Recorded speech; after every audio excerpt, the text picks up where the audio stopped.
Prime Bass by Native Instruments. This is another product in the Sessions series, so let's dive in.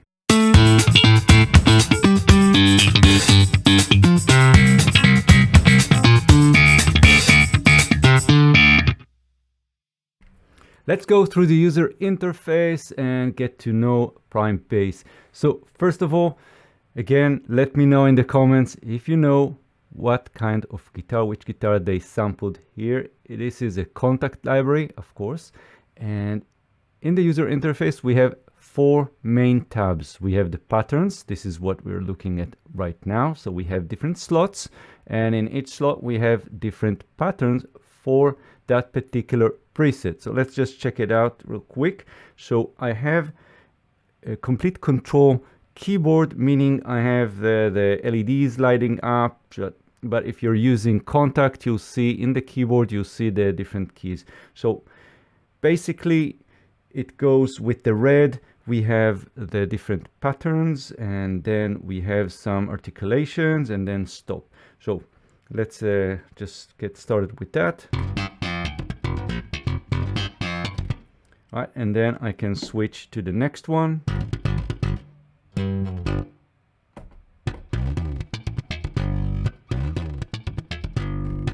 And you can see that they are assigned from C1 onwards, meaning you can program this in your MIDI.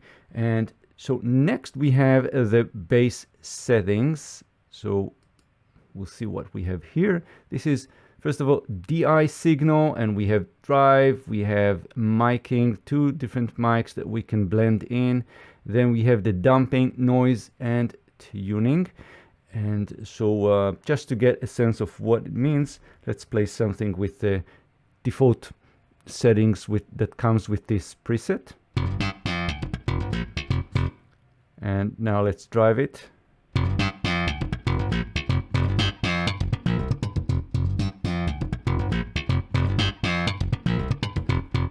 And we can add first mic.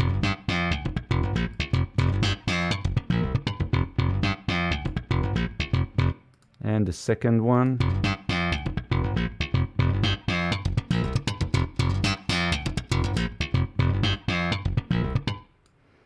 Cool, and we can stick with mic 2. Then we have the damping.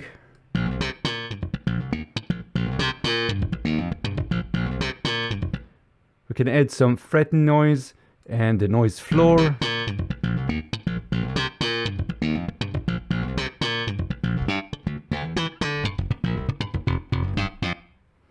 Cool, and then we also have some tuning, precise or sloppy.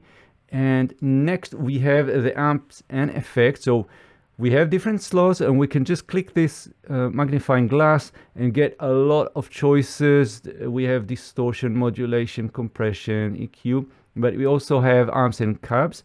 So let's just go with one of them and let's have a listen.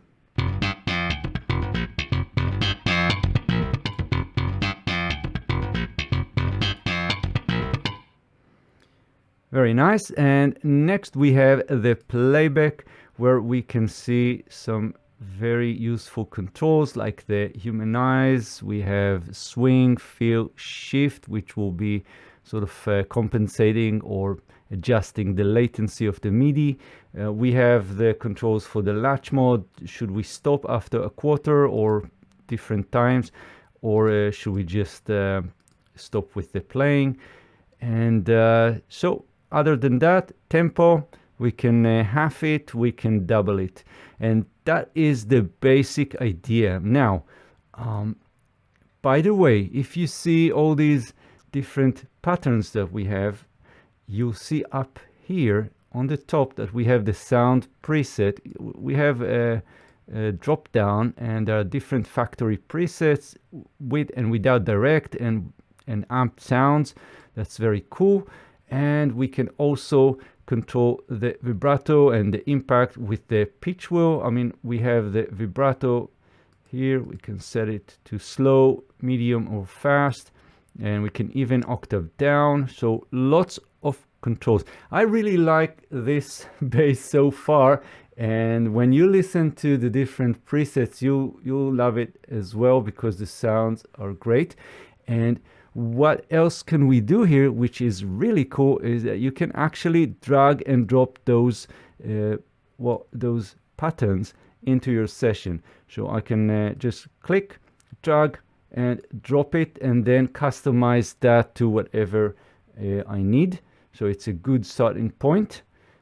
Now in the presets, you'll see that we have few of them marked as melody. This is really important because when you're selecting melody, it means that you need to play freely the bass and not the patterns. So let's check out some of them. So for example, we have sudden rock here.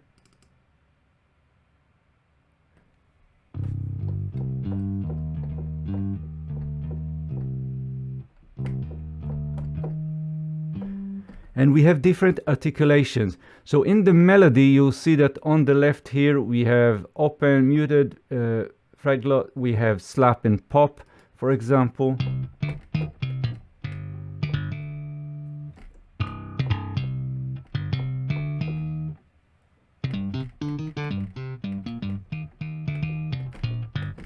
Right, but we can also use the patterns. So if I'll just click those, for example, E1.